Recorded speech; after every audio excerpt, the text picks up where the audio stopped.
Shakib মাশরাফিকে vote দিয়েছেন, তাহলে আমাকে কেন নয়?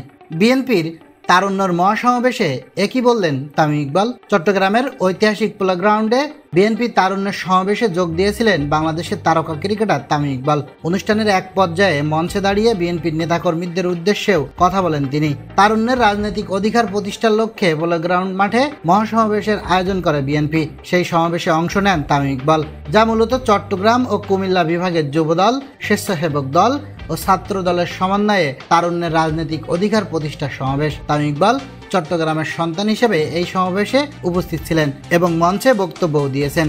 তামিম বলেন, আপনারা জানেন আমি অসুস্থ ছিলাম, একটা অঘটন ঘটেছিল, মাত্র রিকভার করেছি। আপনাদের এত ভালোবাসা দেখে I am very very happy. ইনশাল্লাহ আপনাদের সাথে আবারও দেখা হবে, ভালো থাকবেন। তামিম ইকবালের এমন উপস্থিতি রাজনৈতিক মহলে আলোচনার জন্ম দিয়েছে। তবে তিনি এখনো আনুষ্ঠানিকভাবে কোনো রাজনৈতিক দলের সঙ্গে যোগ দেওয়ার ঘোষণা দেননি। তার এই অংশগ্রহণকে অনেকেই সচেতনা ও অংশগ্রহণের প্রতি সমর্থন হিসেবে দেখছেন।